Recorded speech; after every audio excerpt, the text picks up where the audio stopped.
The PM narrowly lost the vote in the House of Commons on Monday evening.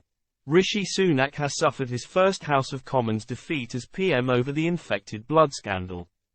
In a nail-biting vote which ended in a 246 to 242 result in favour of a new body to help compensate victims, the Tory government's huge majority was completely wiped out in a huge win for Sir Keir Starmer and the Labour Party. As a result of the vote, the PM will now be forced into a £20 billion spending commitment this year. In the shock result, Tory MPs revolted against Sunak and the cabinet, as they instead sided with the Labour Party, supporting its amendment to the victim. MPs cheered when the result of the tight vote was announced. While the government will now be forced to establish a body to administer the compensation scheme for victims of the infected blood scandal within 3 months of the bill passing, it is the first defeat in the House of Commons on a whip vote since 2019.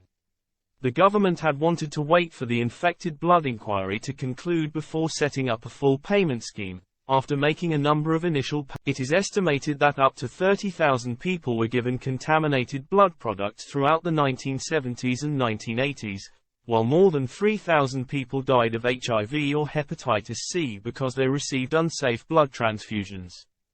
The full result of the inquiry is expected to be published in March 2024. The defeat came despite a last-ditch attempt by the government to offer concessions in a bid to placate MPs. Justice Minister Edward Argar had said the government would amend the bill in the Lords to establish the necessary structure and timescales for